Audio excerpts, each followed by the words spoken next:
Hello students, welcome to online tutorial by Anme and we are discussing the chapter electrochemistry. In last lecture we have discussed about electrolysis. काफी लंबा lecture था, हमने 3 lecture में complete किया. मॉल्टन electrolyte, फिर aqueous solution of electrolyte, फिर attackable electrolysis. Okay, अब बारी आती है उस इलेक्ट्रोलिसिस से रिलेटेड न्यूमेरिकल्स करने की. Okay, so for the numericals Faraday's के कुछ लॉ हैं जो हमको देखना पड़ेंगे बिकॉज फेराडेज ने ही सबसे पहले इलेक्ट्रोलिसिस पर वर्क किया था. ओके, तो सबसे पहले हम आते हैं first law of Faraday's electrolysis. तो जो फर्स्ट लॉ था फेराडे का बहुत सिंपल था. उन्होंने ये बोला था किसी भी इलेक्ट्रोलिटिक सेल में हम जितना चार्ज सप्लाई करेंगे, राइट, जितना चार्ज सप्लाई करेंगे तो जो भी रिलीज्ड या डिपॉजिटेड मास ऑफ सब्सटेंस होगा वो उस चार्ज के डायरेक्टली प्रोपोर्शनल होगा. सिंपल सी बात है, जितना चार्ज सप्लाई करेंगे उतना ज्यादा मास क्या होगा, डिपॉजिटेड होगा. तो इसको हम क्या लिख सकते हैं, डिपॉजिटेड मास और released mass of a substance during electrolysis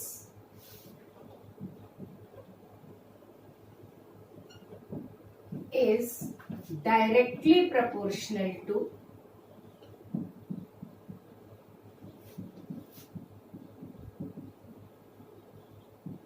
to charge supplied to the cell. Okay, for electrolysis, to the cell for electrolysis. Okay, अब हम इसको फॉर्मुलेट करके देख लेते हैं. तो बहुत सिंपल है. उन्होंने जो बोला कि किसी भी सब्सटेंस का जो डिपॉजिटेड मास है that is directly proportional to Q. Q क्या हो गया, अमाउंट ऑफ चार्ज. अब देख लेते हैं, सिंस Q इक्वल्स टू क्या होता है, IT. I क्या है, स्ट्रेंथ ऑफ करंट, राइट, कितने एम्पियर की करंट है, और T क्या है, टाइम, हमने कितने टाइम तक पास किया. तो I की यूनिट यहां पर हमको क्या चाहिए, एम्पियर, और time must be in second. Okay, ये हमको याद रखना है. क्लियर. तो ये तो प्रोपोर्शनल हो गया. ओके, तो अब हम इसको दोबारा लिखें तो क्या लिख सकते हैं, W is directly proportional to IT. Clear. अब जब हम प्रोपोर्शनलिटी की बात कर रहे हैं तो डेफिनेटली यहां पर हमको एक कांस्टेंट अप्लाई करना पड़ेगा. तो कांस्टेंट क्या हो जाएगा, W is equal to ZIT. Okay, अब ये Z क्या है, Z एक कांस्टेंट है. हमने प्रोपोर्शनलिटी में कांस्टेंट मल्टीप्लाई किया तभी हम इक्वल का साइन लगा सकते हैं. Z is electrochemical equivalent of that substance जिसका हम डिपोजिशन देख रहे हैं. तो that is electrochemical equivalent of the substance, right, उस सब्सटेंस का इलेक्ट्रोकेमिकल इक्विवेलेंट. इलेक्ट्रोकेमिकल इक्विवेलेंट क्या है जरा वो देख लें. पहले हम इसी डेफिनेशन से निकाल लेते हैं. देखो, if I equals to 1 ampere and T equals to 1 second. Okay, means किसी इलेक्ट्रोलाइटिक सॉल्यूशन में हम 1 एम्पियर की करंट 1 सेकेंड तक पास करें तो जो मास डिपॉजिटेड हो that is known as that is equals to electrochemical equivalent. Okay, mass deposited by supply, mass मैं डिक्टेट कर दूंगी, आप लिख लेना, तब मैं यहां पर आगे लिख देती हूं. Then W equals to Z. Okay, अब जो मैं डिक्टेट कर रही हूं वो आप लिख लीजिए. Okay, mass of substance deposited by supply of 1 ampere of current for 1 second for 1 second in electrolytic cell is equals to electrochemical equivalent. Okay, वो इलेक्ट्रोकेमिकल इक्विवेलेंट के बराबर होगा। तो ये तो हमने देख लिया कि या हम ये बोलें कि mass deposited by supply 1 ampere of current for 1 second, that is equals to electrochemical equivalent और can be defined as electrochemical equivalent. ये तो हमने इस डेफिनेशन से देख लिया।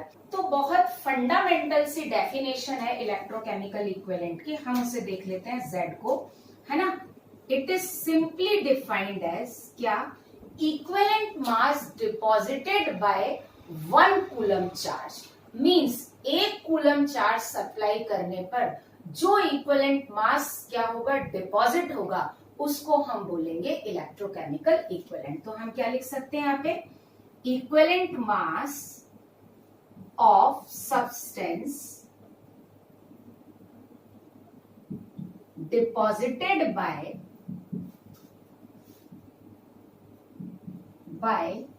1 coulomb charge। ओके, हमको 1 coulomb ऑफ चार्ज लेना है, राइट। 1 कूलम चार्ज से जितना वो डिपॉजिट होगा।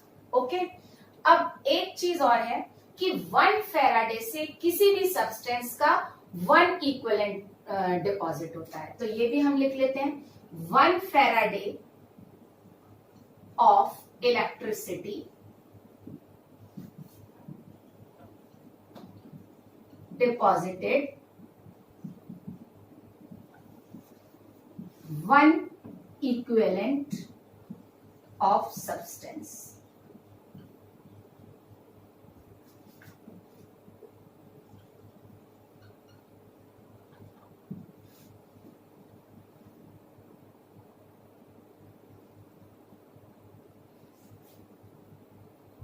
और डिपॉजिटेड की जगह हम क्या लिख सकते हैं, प्रोड्यूस्ड 1 इक्विवेलेंट ऑफ सब्सटेंस। तो डिपॉजिटेड और प्रोड्यूस आप कुछ भी, क्योंकि प्रोड्यूस में रिलीज्ड और डिपॉजिटेड दोनों आ जाएगा। ओके, अब हमको पता है 1 फेराडे इक्वल्स टू कितने कूलम होता है, we know 1 Faraday equals to 96500 coulomb, और हमको पता है 1 Faraday equals to charge on 1 mole electron. तो हम यहाँ पर इन शॉर्ट लिख देते हैं, that is charge on 1 mole electron,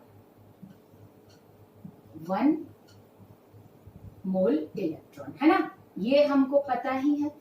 अब इसी से हम डिफाइन करते हैं, देखो 1 कूलम चार्ज से जितना Z डिफाइन हो। अब हम यहाँ पर एक चीज और देख लेते हैं, 1 इक्विवेलेंट किससे डिपॉजिट हो रहा है, 1 फेराडे से। तो हम यहाँ पर क्या लिख सकते हैं, देखो सिंपल सा केस है, 96500 कूलम, ठीक है, that deposited equivalent mass of substance, right. Means 96500 coulomb supply करने से जो मास डिपॉजिट होगा, that is known as equivalent mass. Okay, so 1 Faraday of electricity is deposited 1 equivalent mass of the substance, 1 equivalent of the substance. Okay, तो 96500 coulomb supply करने से हमेशा substance का क्या होगा, इक्विवेलेंट मास डिपॉजिट होगा।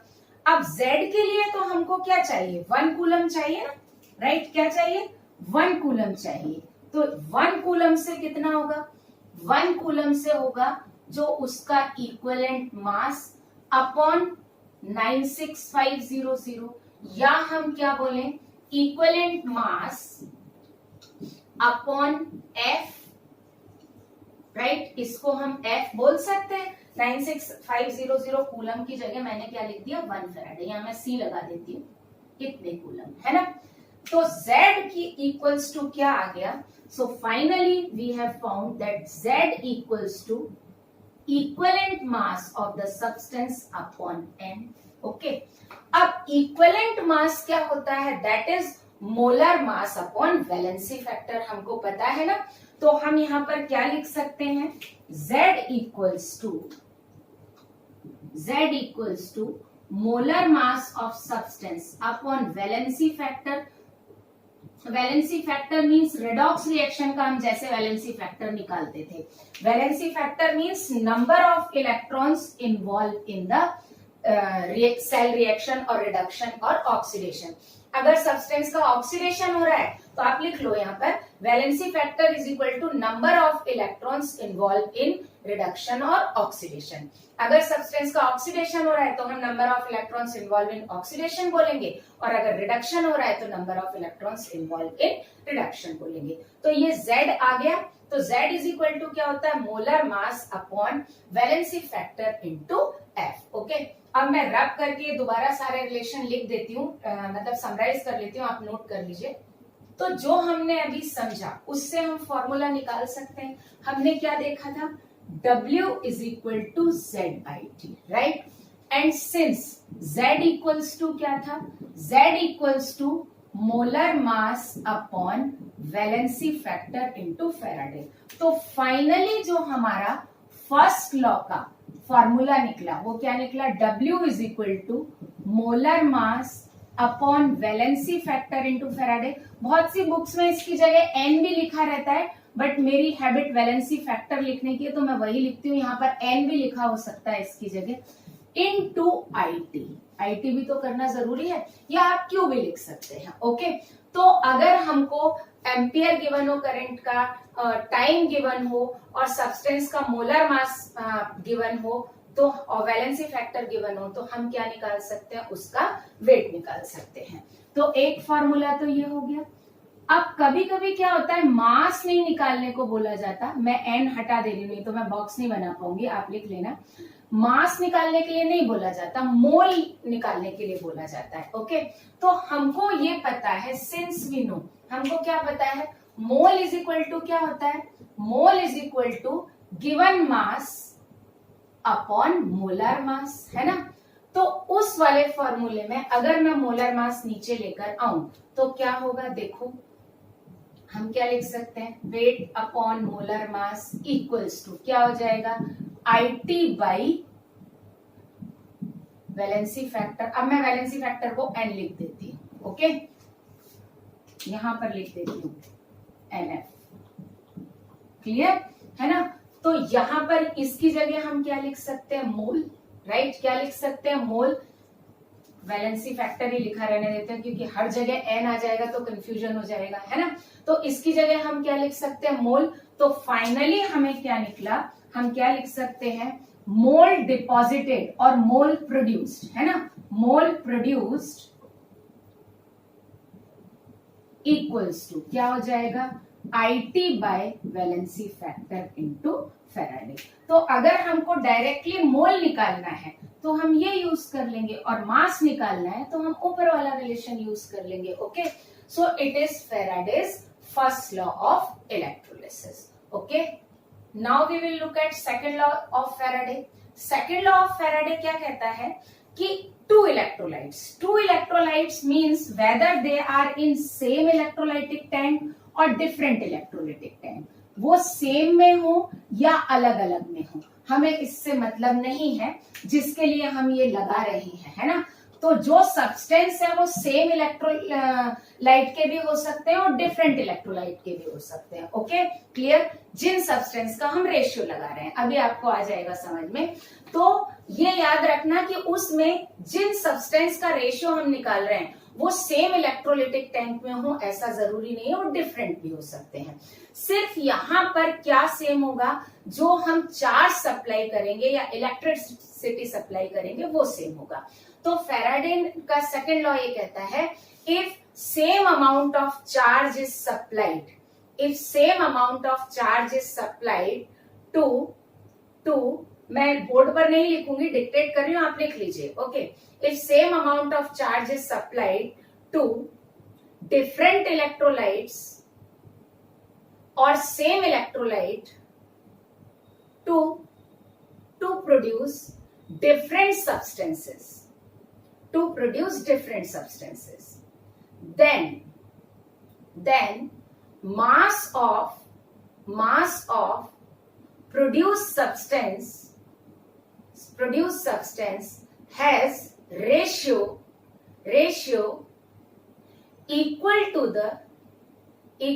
the ratio of their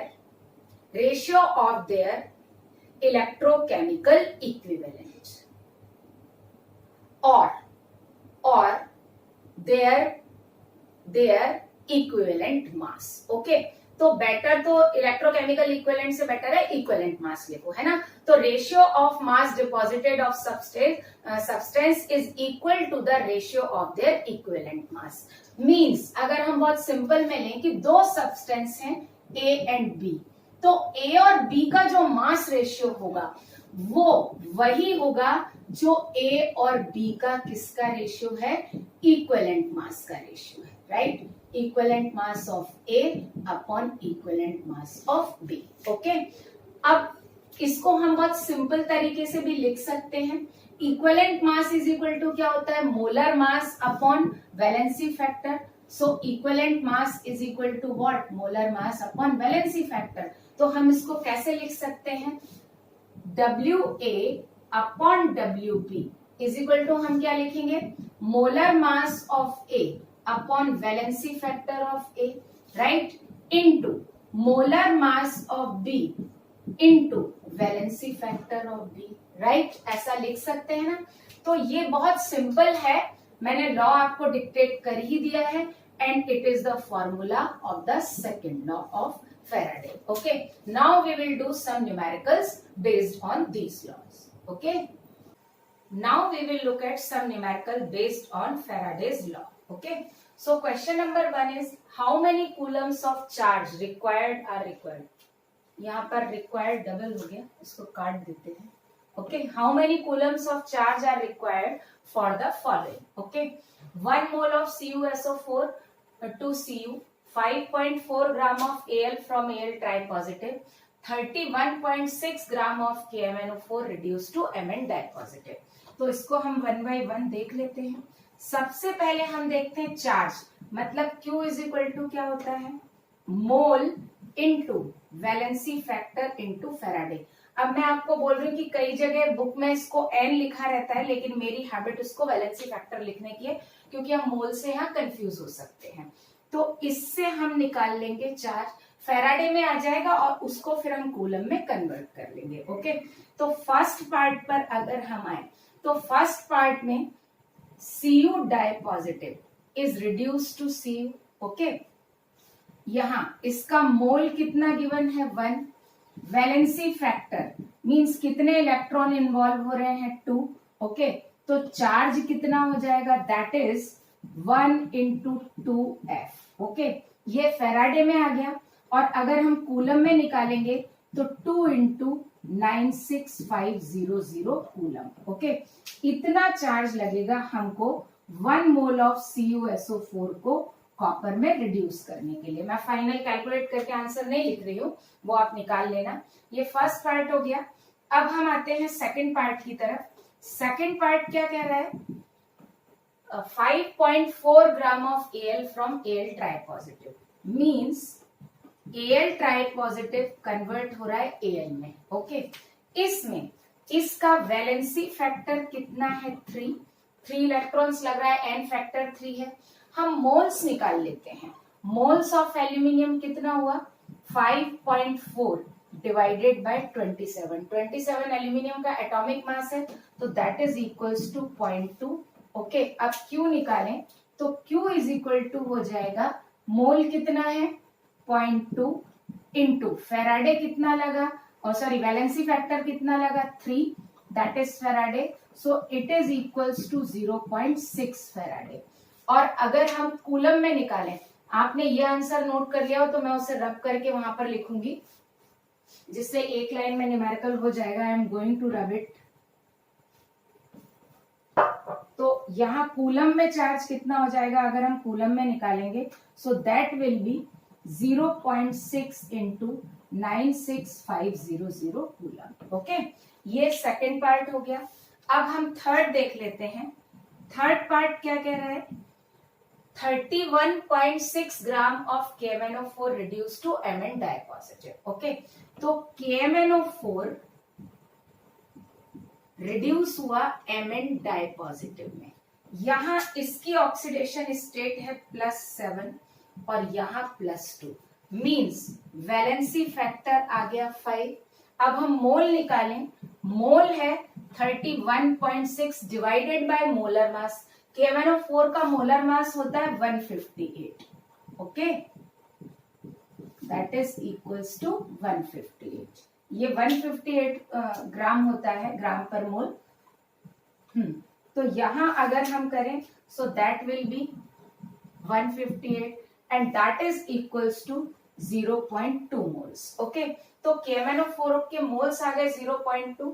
अब हम चार्ज निकालें तो चार्ज इक्वल्स टू हो जाएगा 0.2 into 5 F means that will be equals to 1F, okay, or that equals to 1 into 96500 coulomb, okay. So it is the charge in coulombs for reduction of KMnO4.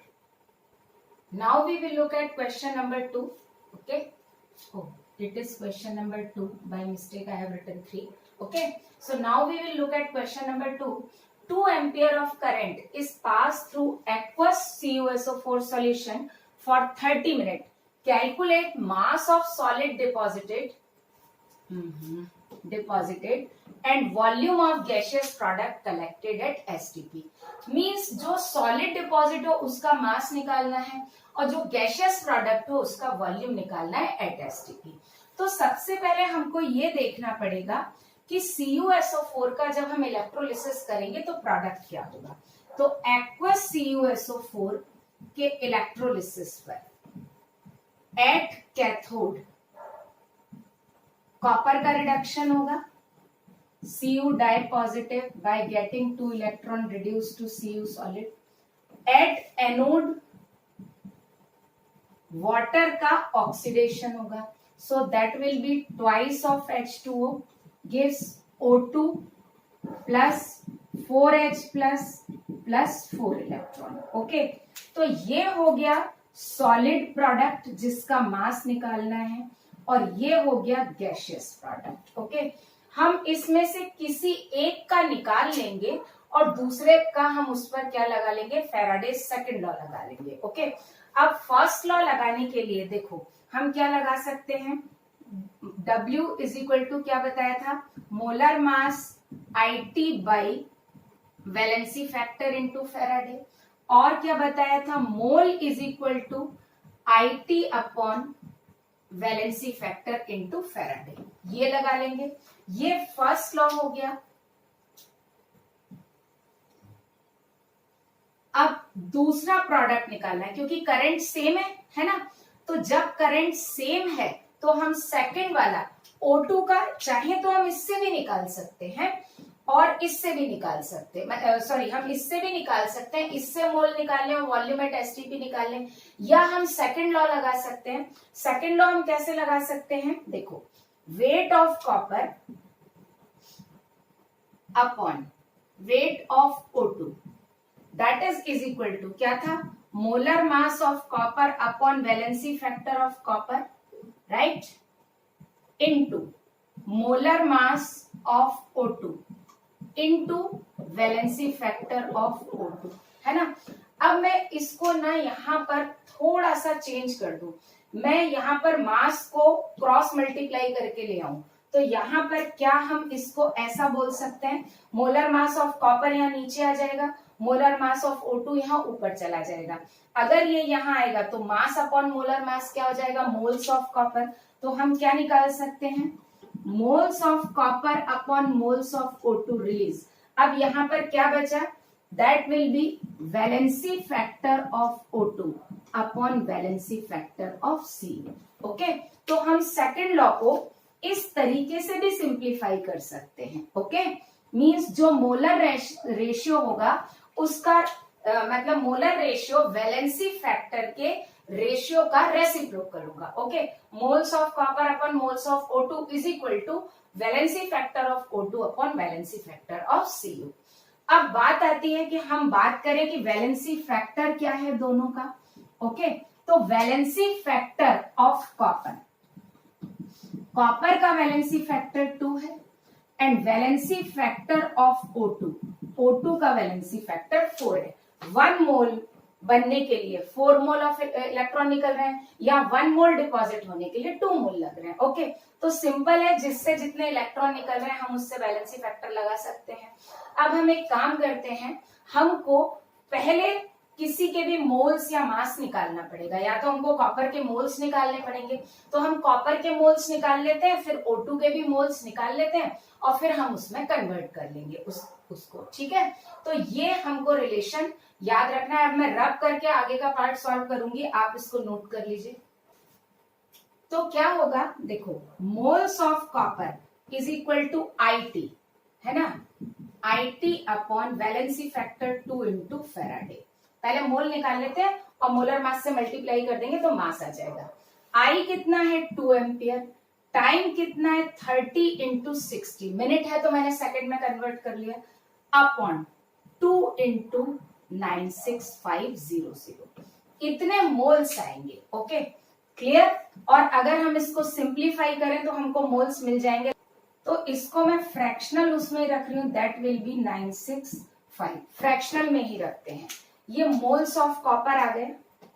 अब हम second law apply करके moles of O2 निकालें, तो second law क्या था, moles of copper upon moles of O2 equals to valency factor of O2 upon valency factor of copper. Okay, value put करें, copper के कितने मोल हैं 18/965 into moles of O2 is equal to O2 का valency factor 2 और 4 and copper का valency factor 2। ओके, और जब हम इसको सॉल्व करेंगे तो मोल्स ऑफ O2 आ जाएंगे 9/965। ओके, हम फ्रैक्शन में ही रख रहे हैं क्योंकि फाइनली हम कैलकुलेशन करेंगे। अब O2 का हमको निकालना है वॉल्यूम एट STP और कॉपर का निकालना है मास। हमारे पास मोल है तो मोल को हम मास में भी कन्वर्ट कर सकते हैं और वॉल्यूम में भी कन्वर्ट कर सकते हैं फॉर गैसियस प्रोडक्ट। तो अब now weight of copper is equal to क्या होगा, मोल इंटू मोलर मास 18/965 और इसका molar mass 63.5, that is equal to 1.193 gram approximately. Okay, clear है ना। अब हम आते हैं, ये कॉपर का वेट आ गया। अब हमको O2 का वॉल्यूम निकालना है एट STP। तो वॉल्यूम एट STP क्या होता है, वॉल्यूम एट STP होता है मोल इंटू 22.4 लीटर। तो यहां पर volume of O2 at STP that will be, mole है 9/965 और दैट इज 22.4 लीटर। ओके, और जब हम इसको सॉल्व करेंगे, तो volume of O2 at STP approximately आएगा 0.2089 लीटर। ओके, या 208.9 मिलीलीटर। Okay, clear. तो ये हमने क्या किया, फर्स्ट लॉ भी यूज कर लिया और सेकंड लॉ भी यूज कर लिया। ओके, हम चाहते तो जैसे हमने फर्स्ट लॉ इंडिविजुअली कॉपर पे लगाया वैसे ही हम फर्स्ट लॉ ऑक्सीजन पे भी लगाएंगे। मतलब इस सेम फॉर्मूले से अगर हम ऑक्सीजन के मोल निकालेंगे तो वो भी 9/965 ही आएगा। तो आपकी मर्जी, आप इंडिविजुअली दोनों पर फर्स्ट लॉ लगा दीजिए या आप एक प्रोडक्ट का निकाल के दूसरे प्रोडक्ट पर आप सेकंड लॉ अप्लाई कर दीजिए। Okay, now question number 3, how long current of 8 ampere should pass in aqueous solution of NaCl to collect 1120 ml of Cl2 at STP if current efficiency is 75%। Okay, तो हमको इसमें time निकालना है। Okay, तो question number 3 में हमको time निकालना है और ये निकालना है कि कितने टाइम तक हम इतने एम्पियर की करंट पास करें।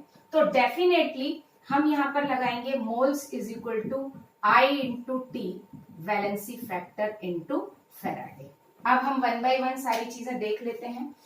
I क्या है, I है करंट एफिशिएंसी 75% है, मींस हम 8 एम्पियर प्रोवाइड तो कर रहे हैं, लेकिन उसका 75% ही यूज हो रहा है। तो I है 75% of 8 ampere. Okay, so that will be equals to 6 ampere.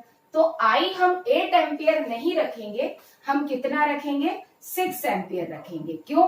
क्योंकि एफिशिएंसी कितनी है? 75%। T हमको निकालना है। वैलेंसी फैक्टर हम देख लेते हैं। वैलेंसी फैक्टर क्या होता है? Cl negative, twice of Cl negative converts to Cl2 by loss of 2 electron. तो यहां हम वैलेंसी फैक्टर कितना रखेंगे? 2 रखेंगे। ओके, 1 मोल Cl2 के लिए कितने इलेक्ट्रॉन लगते हैं? 2 इलेक्ट्रॉन लूज होते हैं। क्लियर? उसके बाद अगर हमको मोल मिल गए तो वॉल्यूम एट एसटीपी हम निकाल ही लेंगे, और time volume at STP given है तो हम मोल निकाल लेते हैं, फिर टाइम निकाल लेंगे। ओके, तो एक पार्ट तो ये हो गया, हमको आई मिल गया, हमको क्या मिल गया? वैलेंसी फैक्टर मिल गया। अब हम मोल्स निकाल लेते हैं। तो मोल्स क्या होंगे? Mole is equal to volume at STP upon ml में है तो मैं 22400 ml में कर दूंगी, तो that is 1120 upon 22400 ml। So that will B 1/20 moles, right? ये कितना आ जाएगा? 1/20 मोल आ जाएगा। क्लियर? तो हमारे पास मोल्स भी कितने हो गए? 1/20। अब हम निकाल लेते हैं टाइम। तो मोल्स की जगह पुट करें 1/20, आई कितना है? 6 ampere, time we don't know. Okay, valency factor 2 और 1 Faraday is equal to 96500 coulomb. इसको जब हम सॉल्व करेंगे, दैट कम्स, टाइम जो सेकंड में निकलेगा that will be 1608.33 second. Okay, अब अगर आपसे मिनट में पूछा है तो आप इसे 60 से क्या कर दो? डिवाइड कर दो। तो T equals to 1068.33 by 60 minute, तो that is approximately 26.8 minute. Okay, तो हम टाइम भी निकाल सकते हैं, लेकिन हमें इसमें याद रखना है current efficiency. Okay, now we will look at next numerical. It is based on electroplating. मैंने आपको बताया था इलेक्ट्रोलिसिस का जो है एक मेन, जो अटैकेबल इलेक्ट्रोलिसिस है उसकी एक मेन एप्लीकेशन इलेक्ट्रोप्लेटिंग भी है ना? तो ये न्यूमेरिकल उसी पर बेस्ड है, तो इसका हम सॉल्यूशन देख लेते हैं।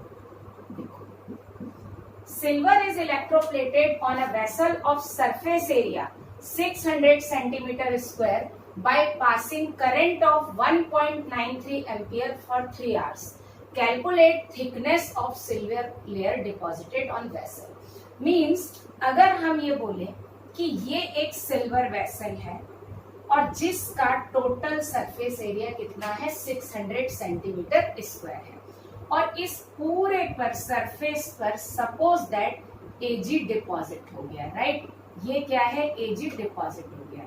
आपको इसका एरिया गिवन है और आपको क्या निकालनी है? थिकनेस निकालनी है, राइट?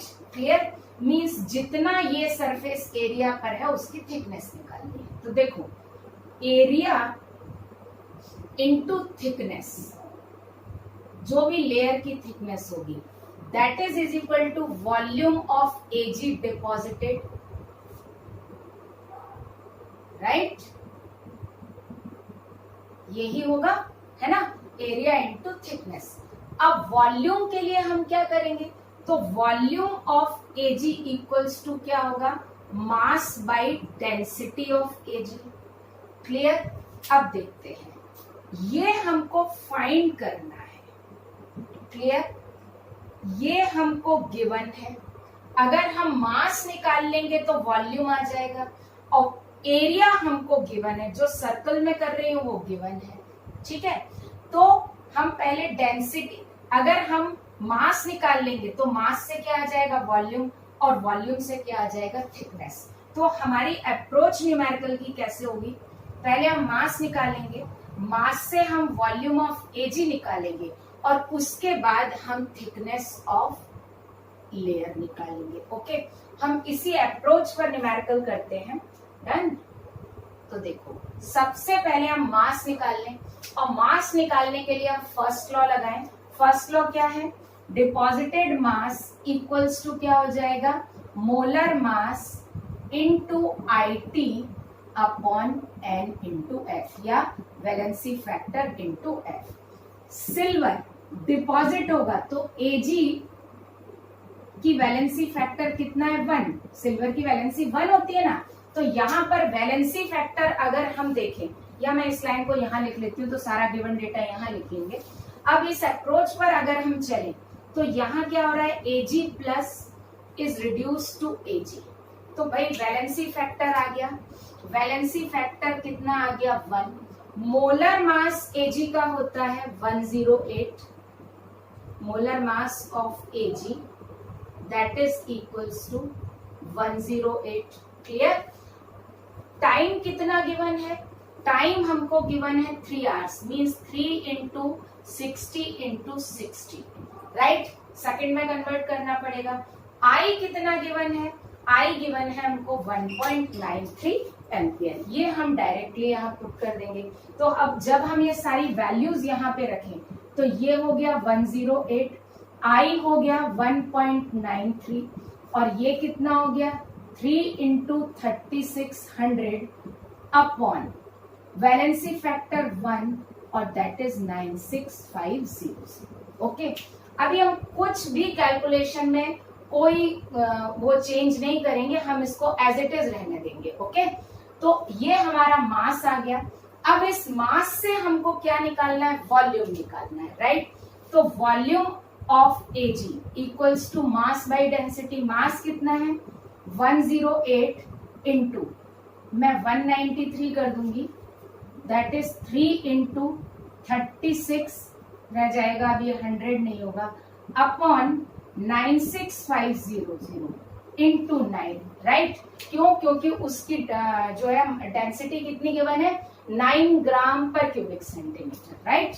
ये कितनी गिवन है? 9 ग्राम पर क्यूबिक सेंटीमीटर। और इसको जब हम सिंप्लीफाई करेंगे, इसको जब हम सिंप्लीफाई करेंगे तो करें, अगर मैं इससे करूं तो दैट विल बी 2 इंटू 10⁻³ में साइड में हो जाती है। ओके, और इससे किया तो ये क्या हो गया? 4। अब हम इसको सिंप्लीफाई कर लेते हैं तो that will be 108 into 6 into 4 by 1000। इतने क्यूबिक सेंटीमीटर इसका वॉल्यूम आया। अब हमको निकालना है थिकनेस, तो thickness is equal to volume divided by area, है ना? तो थिकनेस कितना आ गया? Is equal to volume divided by area. Okay, volume कितना है? वॉल्यूम है 108 into 6 into 4 upon 1000 into 600 centimetre, ये है ना? तो ये 600 सेंटीमीटर स्क्वायर और क्यूबिक सेंटीमीटर, तो that will be in centimetre. अब काफी सिंपल हो गया डेटा, है ना? अगर हम इसको देखें तो that will be equals to 100, तो ये क्या आ जाएगा? 108 इंटू 4 डिवाइडेड बाय 10⁵ सेंटीमीटर। इतना सेंटीमीटर में आए।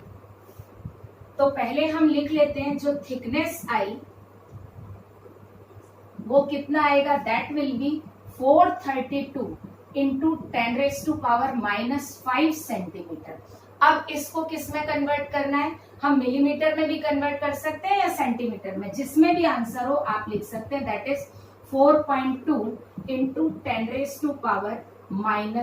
सेंटीमीटर। ओके, तो आप देख लीजिए ना कि आपका आंसर किस में है। अगर मिलीमीटर में हो तो आप मिलीमीटर में निकाल दीजिए, सेंटीमीटर में हो तो आप सेंटीमीटर में निकाल दीजिएगा। ओके, तो we can calculate thickness of deposited layer और ड्यूरिंग इलेक्ट्रोप्लेटिंग। ओके।